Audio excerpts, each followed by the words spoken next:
Hoje eu estarei colocando aqui, né, eu vou usar os slides também, tá? Nós vamos fazer um pouquinho diferente do nosso estudo, até para a gente andar um pouquinho mais com o estudo, a gente acelerar um pouquinho o ritmo dele, para não ficar cansativo para vocês, né? Para ficar um pouco mais dinâmico aí.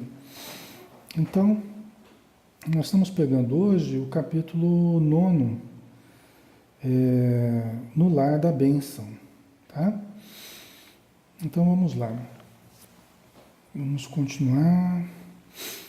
Que eles estão chegando, né?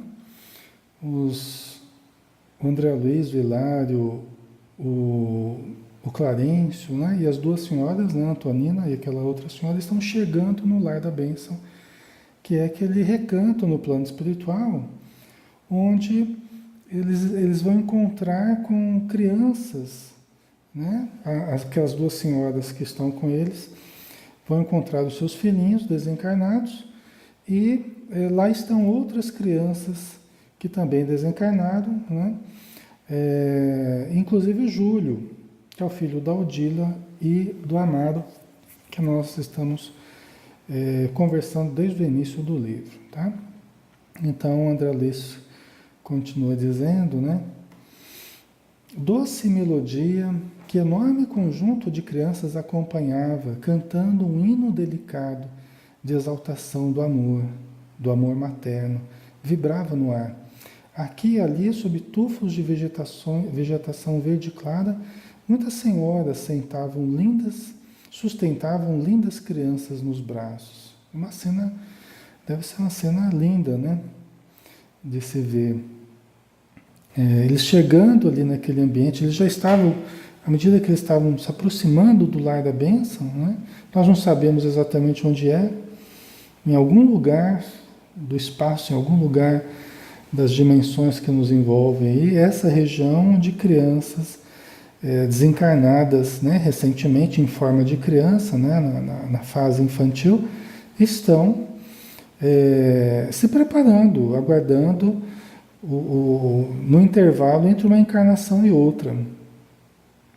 Talvez até algumas crianças venham a crescer. Eu já acompanhei crianças durante anos no plano espiritual, conversando nas reuniões mediúnicas. A gente já acompanhou crianças, inclusive acompanhando o desenvolvimento dessas crianças. Né? À medida que a gente ia conversando, a gente ia percebendo que eles, né, iam crescendo, tal, até se tornarem jovenzinhos. Esse processo é mais rápido do que aqui, tá? Esse processo não é tão lento quanto aqui. Depende do nível evolutivo do espírito, mas a tendência é ser mais rápido. Só que algumas crianças acabam reencarnando antes de fazer esse processo de crescimento propriamente. Esse processo de crescimento é um processo de retorno à forma que o espírito estava, né, antes de reencarnar. Há um processo de miniaturização, um processo de encolhimento, vamos dizer assim, que o André Luiz cita no livro Missionários da Luz. Mas quando desencarna, na fase infantil, há que se voltar lentamente a como se estava antes, né? Ou como o espírito se sente melhor. Tá? Ele vai voltar a uma aparência em que ele se sente mais confortável, certo? Aí vocês vão colocando em qualquer dúvida, qualquer coisa que vocês queiram acrescentar, fiquem à vontade, tá, pessoal? A gente vai junto aí compondo o nosso estudo, tá? Então eles estavam chegando, né? E a cena que eles viam era essa, né? De doce melodia que enorme conjunto de crianças acompanhava, cantando um hino delicado de exaltação do amor materno que vibrava no ar. Aqui e ali, sob tufos de vegetação verde clara, muitas senhoras sustentavam lindas crianças nos braços, né? Então uma cena bem bonita de se ver. Vamos adiante. Era o lar da bênção, onde muitas irmãs da terra vinham visitar seus filhinhos desencarnados. Tratava-se, segundo informou Clarencio, de importante colônia educativa, misto de escola de mães e domicílio dos pequeninos que regressavam da esfera carnal. Tá? Então, olha só. É do lar da bênção, né? Como a gente tem falado, né? é, onde muitas irmãs da Terra vinham visitar seus filhinhos desencarnados, como a gente já falou também. E tratava-se, segundo informou Clarencio, de importante colônia educativa, né? Então, um misto de escola, escola de mães, né? E domicílio dos pequeninos. Por que escola de mães? Porque as mães também se preparam no plano espiritual. As mães também planejam, também se preparam, se organizam para a maternidade logo mais, né? Quando elas irão reencarnar. A maternidade é uma função maravilhosa, importantíssima, das mais importantes do planeta hoje é a função maternal. Nós lamentamos não se dar hoje a importância que merece a função maternal. Nós lamentamos profundamente.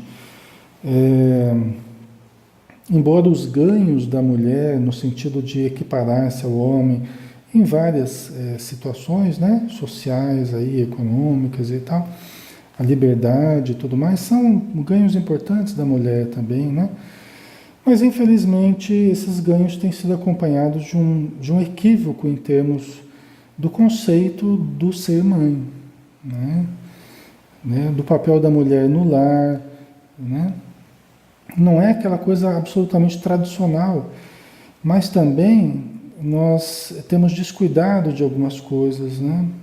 As crianças têm sofrido, as gerações últimas têm sofrido com essa saída da mãe, né? Então, isso muitas vezes eu falo porque eu acompanho crianças e famílias e casais, né? E mães há muito tempo, né? Na minha profissão, os problemas que advêm, né? Da educação, da ausência dos pais no lar, né? Um livro que eu recomendo para vocês, sem sombra de dúvida, acho que o manual, né, mais interessante que nós temos na doutrina espírita para a família, os temas para a família, os assuntos que permeiam as necessidades do lar, sem sombra de dúvida, é o Vereda Familiar, né? Muitos de vocês já viram os estudos que a gente tem no YouTube, né? A gente tem o livro todo estudado, todos os capítulos, né? Um livro do Raul Teixeira, e o espírito é Teresa de Brito. Não é um espírito muito conhecido, mas as suas lições são muito importantes, tá? São lições muito atuais, muito lúcidas e fácil da gente entender, né? E ali tem coisas muito interessantes a respeito da mãe, né? Da mulher, da mãe, a relação com seus filhos, alguns cuidados, ela sugere algumas coisas importantes ali, né? Então, isso tudo, pessoal, a gente fala, por quê? Porque a gente está falando desse misto de escola, né? Escola para mães e domicílio para os pequeninos, educandário e domicílio para os pequeninos, né? Mas o que se aprende lá, né? O que as mães aprendem para serem boas mães aqui na Terra? Então eu creio que tem muito a ver com o que a Teresa de Brito coloca no livro lá, no Vereda Familiar. Muito do que alguns estudiosos têm chegado a algumas conclusões importantes, né? Dentro da psicologia, dentro da pedagogia, né? As ciências que estudam aí o contato, a educação, o contato dos pais com os filhos, né? Então são coisas importantes que às vezes estão sendo relegadas a segundo plano, diante das necessidades financeiras, que é um problema social, uma questão, mas tem muito também de uma preocupação excessiva com a matéria, em detrimento dos cuidados com o filho propriamente, os cuidados emocionais, né? Os cuidados afetivos, tal, em detrimento das buscas eminentemente materiais, né? Às vezes os pais falam assim, mas eu estou saindo de casa para dar o melhor para o meu filho. Tá, né? A pessoa está achando que o melhor é o conforto a mais que dá, sendo que o melhor é o afeto a mais que se dá, é o carinho a mais, é a presença, né? Aí a Teresa de Brito ela faz uma série de considerações importantes que não é exatamente o nosso objetivo aqui, mas já a gente está passando De levinho e de raspão nesse assunto, vamos aproveitar também para lançar alguns conceitos aí que venham a ajudar no nosso estudo, né? A Fernanda colocou: Alexandre, boa noite, Fernanda. As mães se preparam antes de desencarnar ou durante a encarnação? Olha, uma e outra coisa, Fernanda, tá? Uma e outra coisa, por quê? Antes delas reencarnarem, né? Antes delas reencarnarem, elas fazem cursos, elas se preparam. Isso as mães que estão em condições no plano espiritual para acessarem esses cursos, né? As que atingem um certo patamar de condição espiritual, de estar numa colônia, né? Eu falo isso porque, infelizmente, homens e mulheres, muitos vêm praticamente das regiões de sofrimento e reencarnam e, você entende? Sem grandes planejamentos, sem grandes preparações. Então a gente está falando daquele pessoal já mais diferenciado, que vem, né, melhor preparado, que passa por um planejamento mais cuidadoso, uma preparação, uma educação dos sentimentos e tal. Ok? Só que quando está aqui na Terra, a nossa boa vontade, o nosso empenho no sentido espiritual, no sentido humanitário, no sentido fraternal, encontra eco nos espíritos amigos, encontra eco no nosso espírito protetor. O que acontece?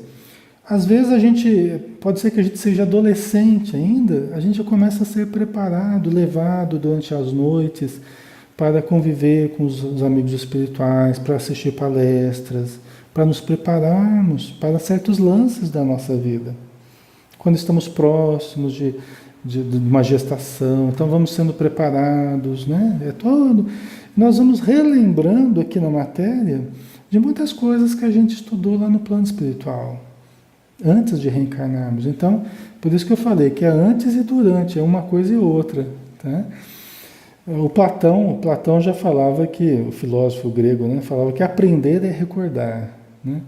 Aqui na Terra, a gente não aprende nada muito original, viu? Aqui na Terra, principalmente o conceito de Platão aí, aprender é recordar, é muito mais aplicável aqui na Terra, né? Porque frequentemente o que a gente vem a aprender, entre aspas, aqui, é apenas uma lembrança do que a gente já aprendeu lá no plano espiritual, onde a tecnologia é mais avançada, né? A didática, todos os conhecimentos são mais avançados do que aqui, né? E os instrutores melhor preparados do que aqui, né? Ok? Mas vamos lá então, pessoal,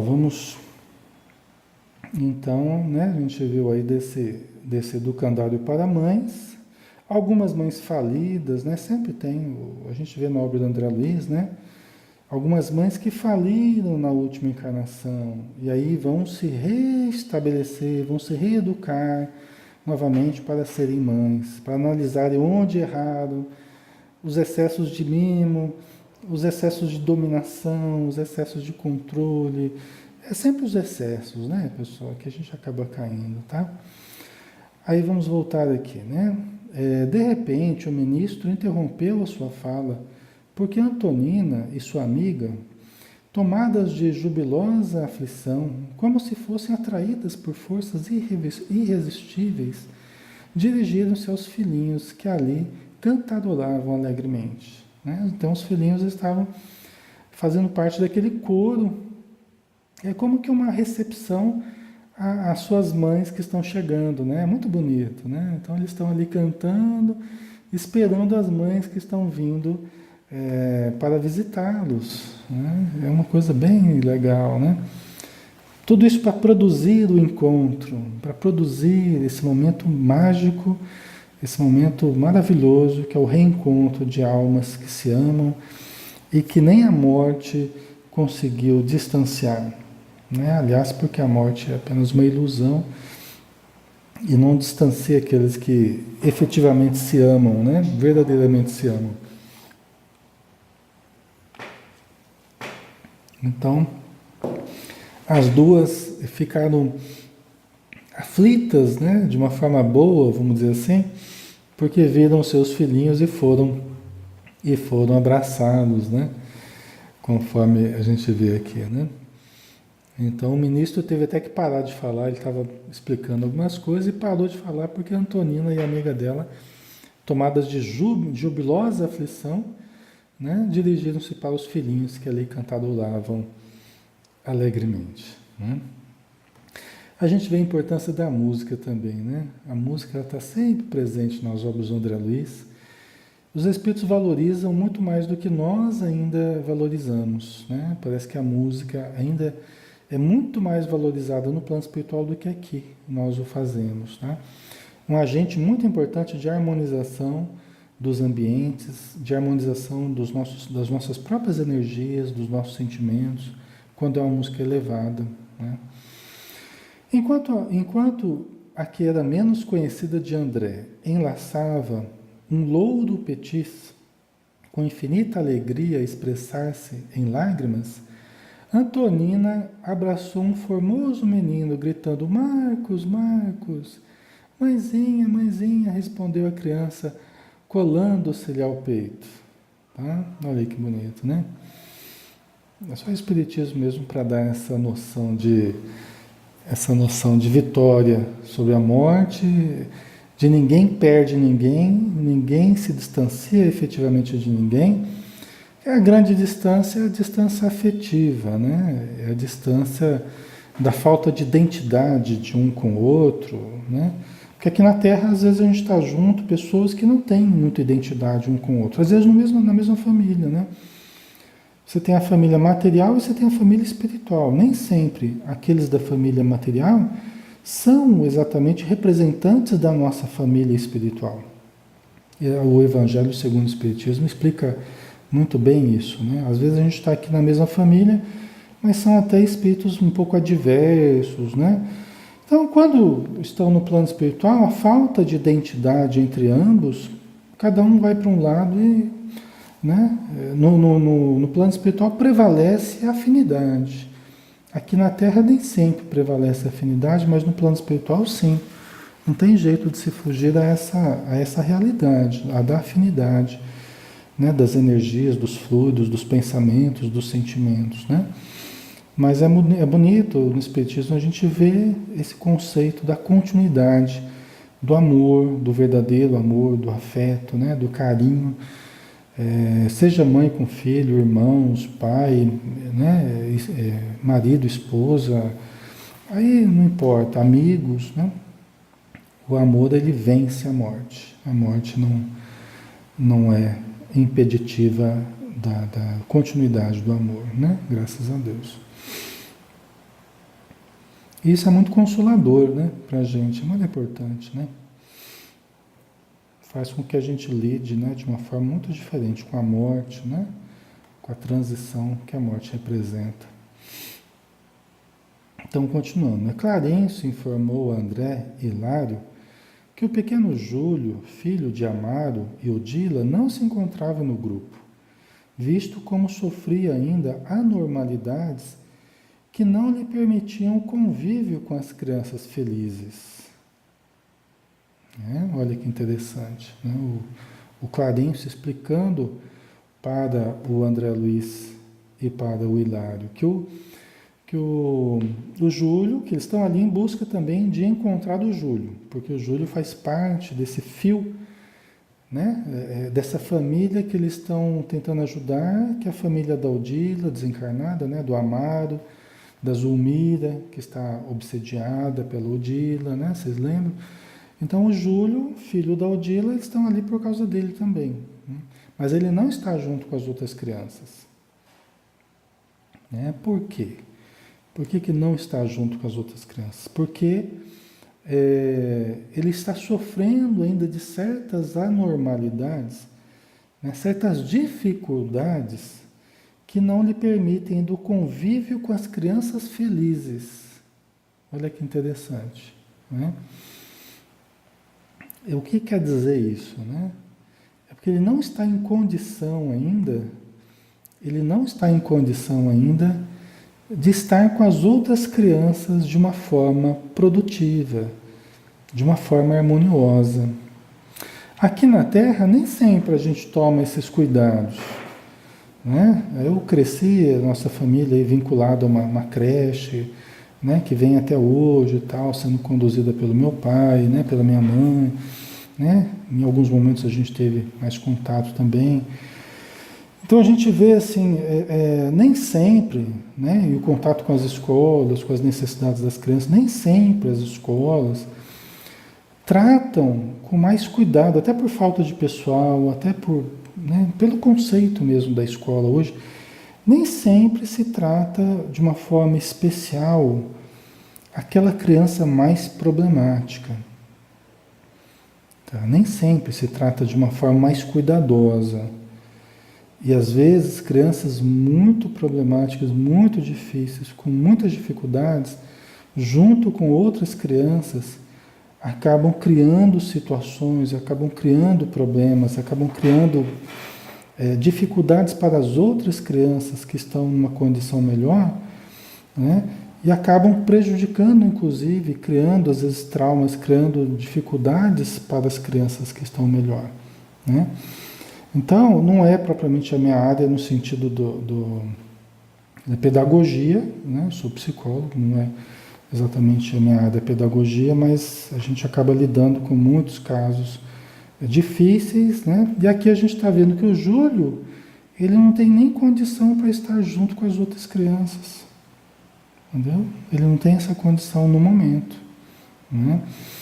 Então, é um cuidado que a gente vê aqui na Terra, a gente precisa aprimorar um pouco, a gente precisa aprimorar um pouco os nossos métodos, né, de trabalho, de acompanhamento das crianças, né? É que lá eles valorizam certos desequilíbrios da alma, eles tomam mais cuidados do que aqui. Eles percebem que lá certos problemas específicos são contagiosos, né? Vamos colocar um exemplo aqui, pessoal, só para não parecer que a gente está querendo criar uma situação de segregação, não é isso, tá? Mas vamos pegar um exemplo muito claro, que não é nem com criança, tá? Mas que vai servir também para a gente, para nossa reflexão.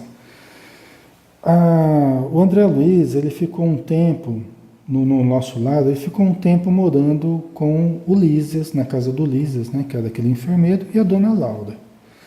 E uma neta da dona Laura havia acabado de chegar, né, do plano espiritual. Ela morreu por causa da tuberculose. E o André Luiz até foi conhecê-la, foi no quarto dela para conversar junto com a dona Laura, o Lísias, tá? E ela estava lá mal-humorada, ela estava lá ainda muito presa à terra, muito, né, uma situação meio complicada ainda, né? Intimamente, não tinha aceitado a desencarnação direito, tinha deixado um noivo lá, inconsolável, tal. Então ela estava cheia de problemas ainda, né? Aí a dona Laura falou depois que ela nem se alimentava à mesa junto com eles. Ela nem se alimentava à mesa, porque o estado emocional dela era capaz de contaminar os fluidos, os alimentos que todos iam se alimentar. Agora, vocês acham que isso não acontece aqui na Terra? Vocês acham que é só lá no plano espiritual que acontece isso? Só que aqui na Terra a gente não toma muito cuidado com isso. A gente simplesmente vai levando as coisas, né? Se a pessoa está em condição, se não está, se a criança está bem ou se não está, se ela vai gerar irritação nas outras crianças, se ela vai gerar agressividade, a agressividade dela despertando a agressividade nos outros. A pessoa não está muito preocupada com isso, porque para nós, a gente não consegue ainda, na nossa inferioridade, a gente não consegue perceber certas nuances ainda, a importância de certos cuidados, né? Lá no plano espiritual eles já são mais cuidadosos, né? A questão energética, né? Eles tomam mais cuidado, né? Certo. Deixa eu ver o que vocês estão colocando aqui, né?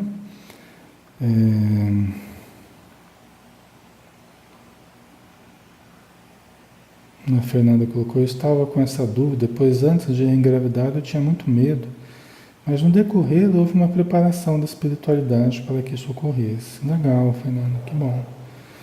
Então, né? A gente não precisa se apavorar porque eles vão ajudando, é só a gente ter boa vontade, né? Margarida, eu na gravidez das minhas 3 filhas sonhei com elas. Quando nasceram, já sabia como eram fisicamente. Das mais velhas não havia ecografias, eu sabia que eram meninas e lindas. Legal, Margarida. Né? É isso aí, né? As mães, as mamães aí, na sua função importantíssima, né? Tanto é que é tão importante que no livro Nosso Lar, a dona Laura fala que quando eles valorizam tanto a maternidade e cuidar de crianças lá no plano espiritual, que a dona Laura falava que quando ela tinha essa atribuição para cuidar de uma determinada criança, por exemplo, em casa, né? Ela ganhava multiplicadamente o salário dela, era contado algumas vezes a mais. Tal importância que eles dão para os cuidados com a criança. Aqui na Terra a gente só fala, né? A importância dos cuidados com a criança, mas a gente ainda está muito longe de exercer mesmo o conceito da família, o conceito da maternidade, o conceito da educação, o conceito, né, dos cuidados para com a criança, verdadeiramente. Né? A gente ainda está engatinhando nesse aspecto. Tá? Então, vamos continuar daqui. O Clarencio falou, né, que o Júlio não tinha condição ainda de estar junto com as outras, né? As outras crianças. O menino estava no lar da irmã Blandina. Essa irmã Blandina dizem que é a Meimei, tá? Dizem que é a Meimei. Corre aí essa informação no meio espírita, né? Que essa irmã Blandina seria o espírito Meimei. E eles para lá arrumaram, né? Que o Júlio, então, ele estava ali em cuidados especiais no lar da irmã Blandina. Porque a irmã Blandina é uma das trabalhadoras aí desse lar da bênção, né? E devem ter algumas casas para os trabalhadores, né? Deve ter os salões ali para as atividades com crianças, com as mães e tal, e deve ter casas para os trabalhadores desse educandário, né? E esse menino estava sob cuidados específicos, tá? Da irmã Blandina. Em instantes, chegaram diante de pequenino castelo, olha que interessante, muito alvo, muito branco, né? Em que se destacavam as ogivas azuis, as flores, né? Coroadas de trepadeiras em flor. Olha que bonito, né, pessoal? Então, é interessante, no plano espiritual tem umas construções assim que chamam a atenção, né? Parece que em cada ambiente você vê castelos, você vê construções, até de épocas antigas, né? Que até hoje, né, são utilizados ainda. Não quer dizer que tudo ali arquitetonicamente ou funcionalmente seja como na época dos castelos, mas, né, eles usam certas arquiteturas assim muito antigas, né? O André Luiz ele cita algumas coisas assim nos livros dele, né? Muito interessante. Então o menino estava lá, né? Com a irmã Blandina nesse castelo, né? Onde ela ficava. A irmã Blandina recebeu-os sorridente, apresentando-lhes Mariana, uma senhora simpática que lhe fora avózinha no mundo.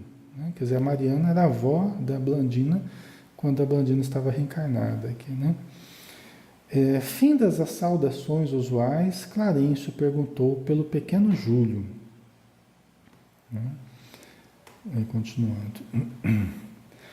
Blandina encaminhou-os a um quarto ornamentado de rosos enfeites, onde o menino repousava num leito muito branco e explicou: nosso Júlio até hoje ainda não se refez completamente. Tá? Então veja bem, né? Não faz muito tempo que o Júlio desencarnou. Tá? Não me lembro agora exatamente há quanto tempo que ele desencarnou, mas eu creio que é em torno de 1 ano, se eu não me engano, tá, pessoal? Mas aí é uma questão da gente resgatar a informação, que esse detalhe me escapou. Mas não é muito tempo que ele desencarnou, tá? É um tempo, de certo modo, normal ainda para, né, para uma questão como essa de desencarne, assim. Só que ele não conseguiu ainda, ele não conseguiu se refazer completamente, né? E por isso que ele está, né, cuidado especialmente, está recebendo cuidados específicos, porque ele está ali repousando, né? Você vê que até uma questão física que está ocorrendo, que ele não tem condições ainda como as outras crianças. Nós vamos entender melhor do porquê, tá? Nós vamos entender por que que ele não conseguiu se recuperar ainda plenamente, tá? Tudo tem uma razão, né? A gente vai aprendendo no Espiritismo que nada é do acaso, assim, do nada, né? Sempre tem uma razão. Então vamos lá. Ainda grita, continua a irmã Blandina, né? Ainda grita sob pesadelos inquietantes, como se estivesse a sofrer sob as águas. Porque ele morreu afogado, né? Você se lembra as circunstâncias, né? Que ele morreu? Que a Zulmira, a madrasta dele, né? A Odila tinha morrido, a mãe dele. Aí a Zulmira, a madrasta, enciumada do relacionamento dele com o pai, uma pessoa mais imatura, né? A Zulmira, ela começou a cultivar o desejo de vê-lo morrer. E começou até a favorecer que quando eles iam para a praia, né? Ela deixava ele se aproximar da, da borda ali da praia, das águas, né? Do mar, e foi deixando até que ele acabou, veio uma onda, ele não conseguiu se segurar, acabou se afogando. Quando ela se arrependeu e quis ajudar, já não dava mais tempo, né? Então, ele ainda grita sobre pesadelos inquietantes, como se estivesse a sofrer sob as águas. Chama pelo Pai constantemente, apesar de parecer mais receptivo ao nosso carinho. Insiste pela volta a casa todos os dias, né? Não deve ser fácil, né, pessoal? Crianças desencarnadas não deve ser fácil, né? Para quem cuida, veja bem, porque é mais difícil, né? A separação da mãe, a separação do pai, do ambiente de proteção doméstico, né? Não deve ser fácil. E ainda tem o tipo de morte, dependendo do tipo de morte, pode ser mais traumática ou menos traumática, né? Deve ser muito difícil para algumas crianças entender tudo isso.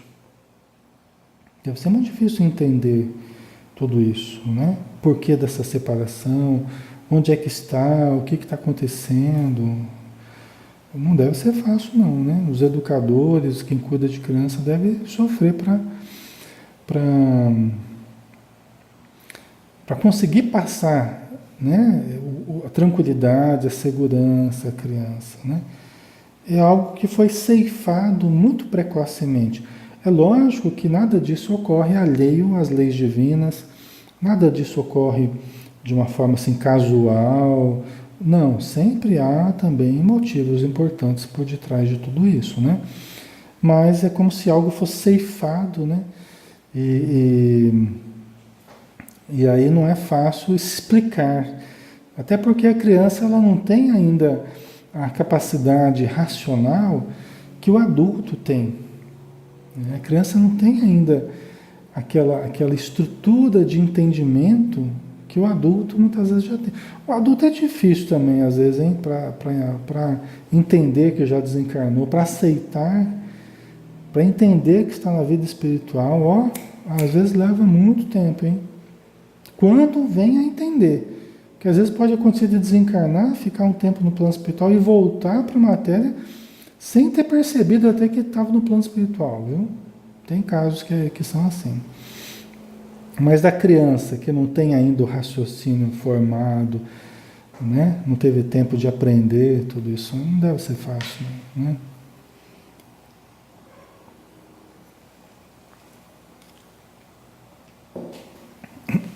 Certo? A gente tem constatado uma coisa, a gente tem constatado uma coisa que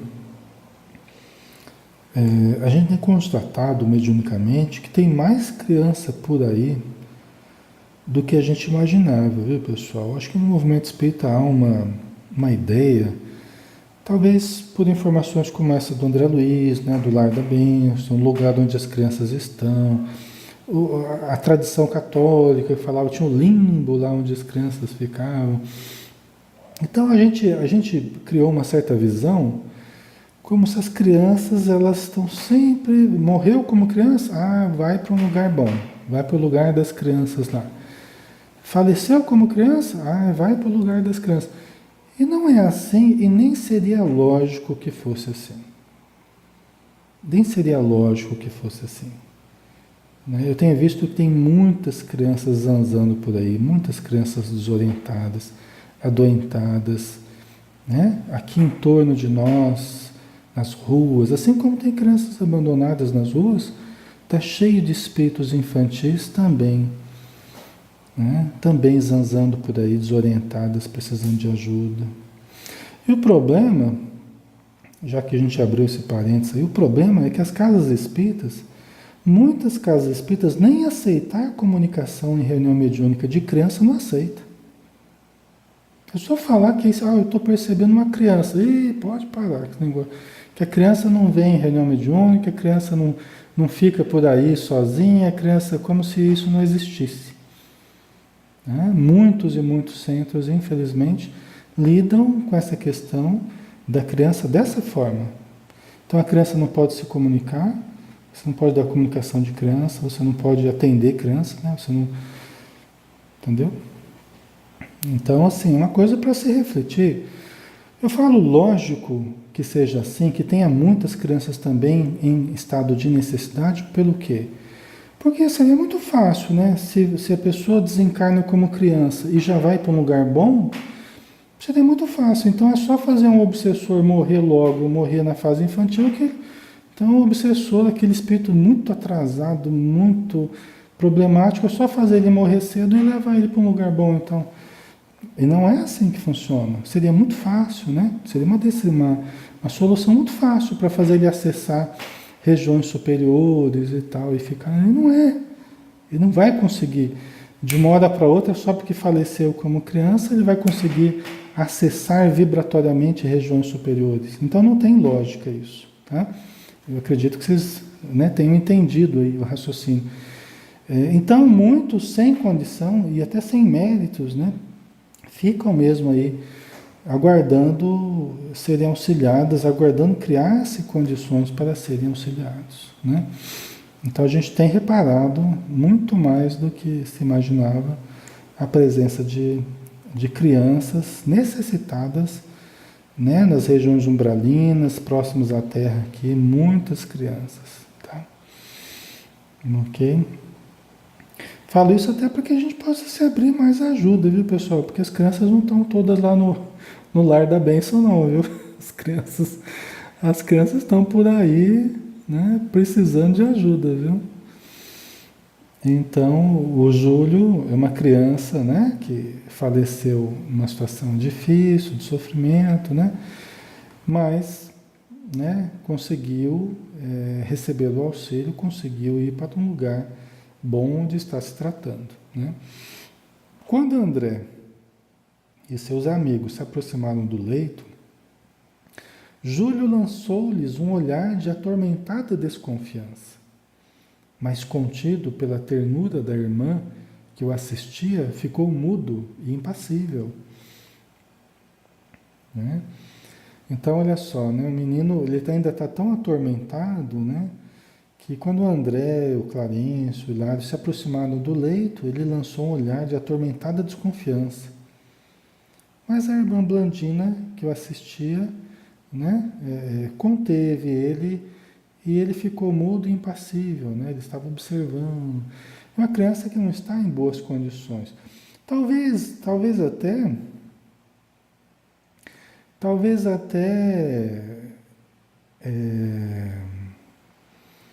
ele não tivesse, talvez até ele não tivesse condições de estar ali. Ah, Alexandre, mas aí, como assim? Ó, veja bem, pessoal, o André Luiz, ele dá a entender, inclusive, que ele foi atendido, por exemplo, lá no Ministério do Auxílio, né? Onde ele saiu do umbral após 8 anos, 7, 8 anos no umbral, ele foi socorrido. Clarencio, o ministro, que agora está sendo o mestre dele nesse livro aqui no Entre a Terra e o Céu, foi o espírito que foi ajudá-lo, junto com alguns enfermeiros, ele foi retirado do umbral. Após 7, 8 anos, ele fez uma prece, lembrou de fazer uma prece e foi levado lá para o Ministério do Auxílio. E depois a gente vai entendendo, ele vai entendendo também, tá? Que na verdade o lugar dele, eu acho que até era lá no Ministério da Regeneração, lá nos pavilhões da regeneração, nas condições que ele chegou. Mas ele tinha a intercessão da mãe dele, que tinha um contato muito grande com Clarencio, que intercedeu. A mãe dele era tão elevada que não morava nem em nosso lar. E lá das esferas onde ela vivia, ela intercedeu, através de nosso lar, para que ele fosse para um ministério melhor, para umas condições melhores de tratamento. Então ele não ficou lá no SUS ali, ele teve um tratamento ali mais privado, mais cuidadoso ali, entende? Dá a entender isso na fala dele, que a priori ele não tinha até méritos pessoais para estar ali onde ele estava, né? Mas foi mais por intercessão da mãe dele. Então, dá a entender, inclusive, que o próprio Júlio aqui, talvez ele não tivesse condição até de estar aqui, mas certamente por alguma intercessão que está havendo, né? Ele não está em condição, né, para receber o auxílio. A gente vai ver na sequência, que já vai dar para entender melhor também, né? A Ana Cláudia colocou, né? Criança não é obsediada, né? Esse é um dos conceitos, né? É um dos conceitos equivocados, né? A criança não, né? Tudo anjinho, né? A criança é tudo anjinho. Se falece na fase infantil, vai sempre para as regiões superiores, né? Talvez porque nos incomodasse a ideia de que teriam crianças precisando aí ao nosso redor. Ora, mas não está cheio de criança precisando ao nosso redor? Né? Mas essa ideia no plano espiritual, né, a gente idealiza, né? A gente idealiza e quer que todo mundo seja anjinho, que esteja lá recebendo os cuidados, né? Agora, e essa ideia que a Ana Cláudia colocou, né? Que criança não é obsediada. E a gente vê nos últimos livros do Divaldo aí, não apenas, né, nos livros do Divaldo, mas a gente vê, né, no Manuel Filomeno de Miranda, se eu não me engano, acho que o Sexo e a Obsessão, né, se eu não me engano, fala, ou Tormentos da Obsessão, mas fala claramente ali da obsessão infantil, né, que muitas crianças, aliás, muitos adultos, já começaram a obsessão na fase infantil, já reencarnaram com a mente ligada a muitos espíritos sofredores. E fazem todo o processo de crescimento, de desenvolvimento, de estruturação nessa vida, passando pela obsessão, sendo verdadeiros obsediados. Logo precisando de remédios, logo precisando de tratamentos, logo precisando de cuidados especiais, de disciplinas especiais, né? Isso só demonstra as necessidades espirituais que a criança veio, que aquele espírito veio desde a fase infantil. Tá? Então foi bem lembrado pela Ana Cláudia aí, né? Tá. Então vamos ver aqui. Aí o Clarencio, vamos ver a sequência aqui. Aí o Clarencio indagou se ele não se mostrara ainda em condições de partilhar os estudos com os outros. Ao que Blandina respondeu, não. Aliás, os nossos benfeitores Augusto e Cornélio, que nos amparam frequentemente, são de parecer que ele não conseguirá adquirir qualquer melhora real antes da reencarnação que o aguarda. Estão vendo, pessoal? Quer dizer que alguns mais importantes ali que cuidam, né, da instituição, alguns de conhecimento aí mais elevado, são de parecer que ele não conseguirá qualquer melhora real antes da reencarnação que o aguarda. Você vê que ele desencarnou há pouco tempo, relativamente, mas eles são de parecer que ele só vai se recuperar voltando novamente para a matéria. Né? Você vê que é um caso, não é a maioria dos casos, né, pessoal? Obviamente não é a maioria. Esse aqui é um caso particular. É um caso que tem outros como esse, mas não é a maioria, tá?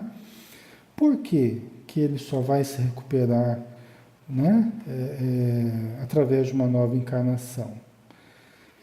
Traz a mente desorganizada por longa indisciplina. Traz a mente desorganizada por longa indisciplina. Tá? Aqui a irmã Blandina, e bem-humorada, acrescentou, é um paciente difícil. Felizmente, dispomos da cooperação de nossa devotada Mariana, que o adotou por filho espiritual, até que retorne ao lar terrestre. Você vê que coisa, né?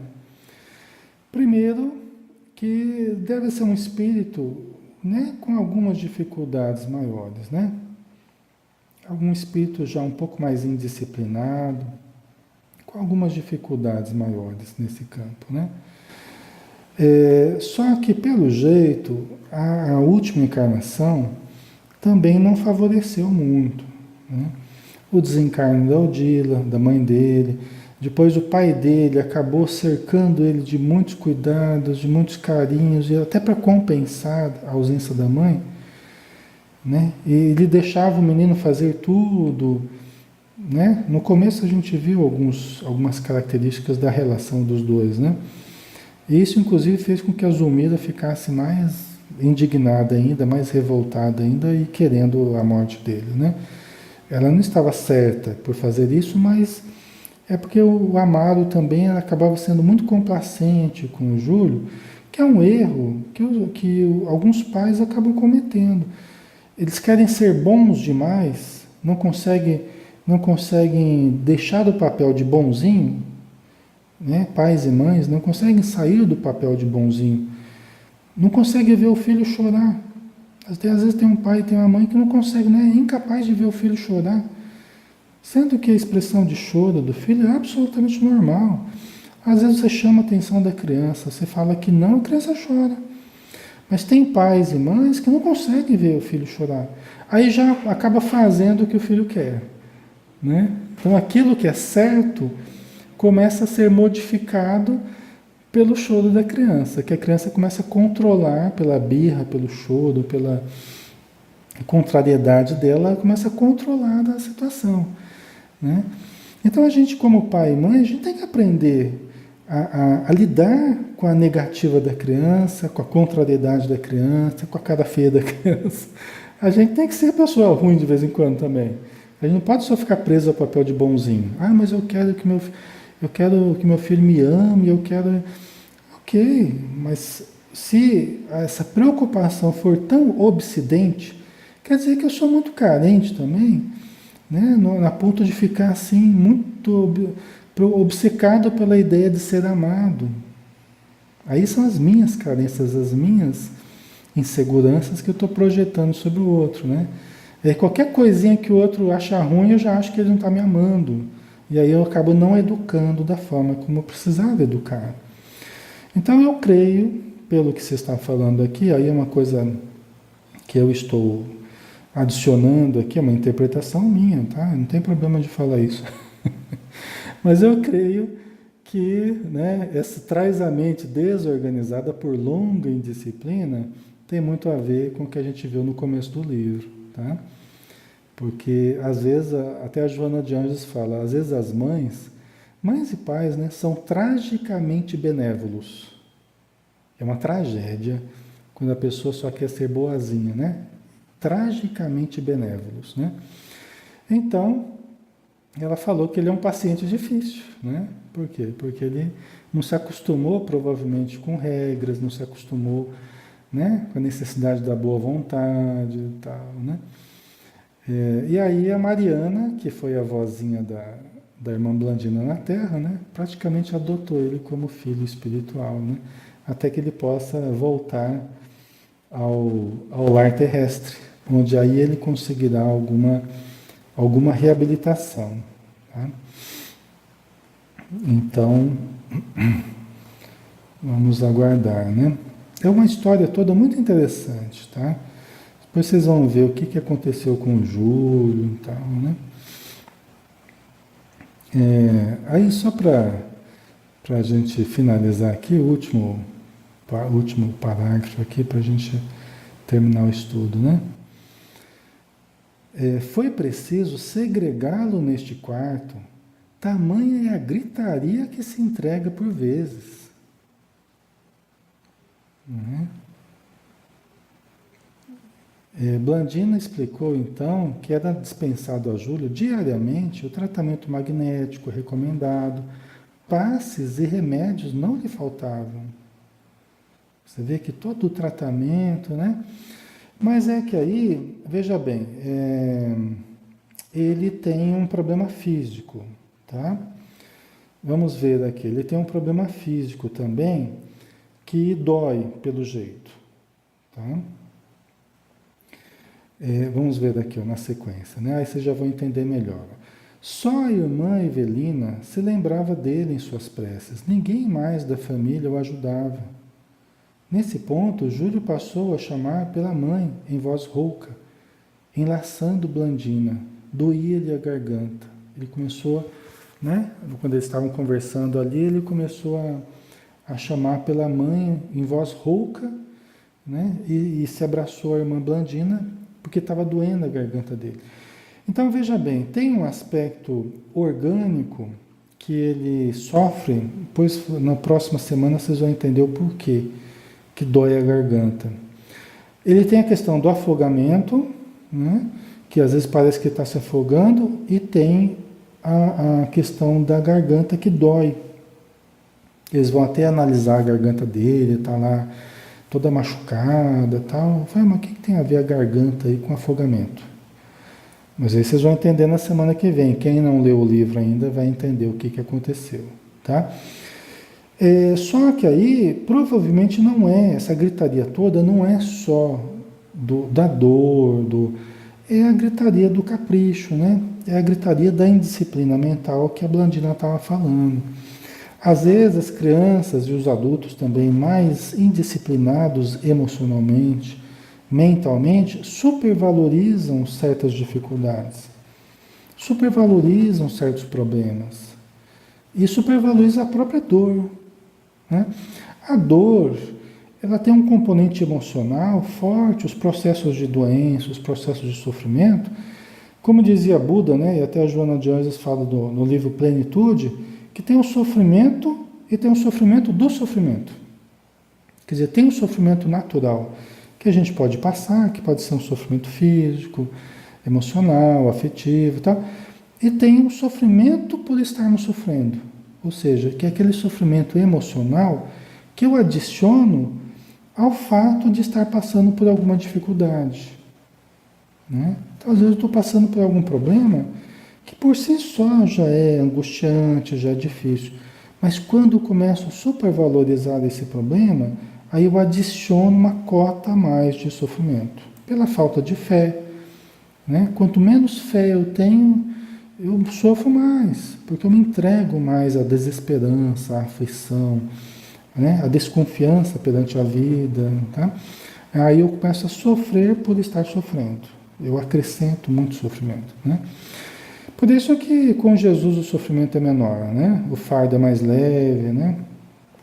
É porque com fé, né? A gente para de reclamar tanto, a gente para de se afligir tanto, a gente começa a confiar mais na providência, na mudança dos acontecimentos, na melhoria, no futuro, né?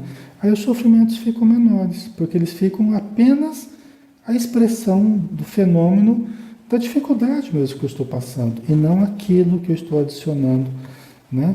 Pela minha falta de entendimento, pela minha falta de fé, né? De confiança nas leis divinas, né? Então, Ele como criança, mas ele é criança, ok, mas ele é criança, mas é um espírito, né? Acima de tudo, ele é um espírito imortal. E como espírito imortal, desde criança já vai mostrando as suas características, viu, pessoal? Eu sei porque eu tive 3 filhos, né? Tenho 3 filhos né, participei ativamente da educação dos 3 e tal.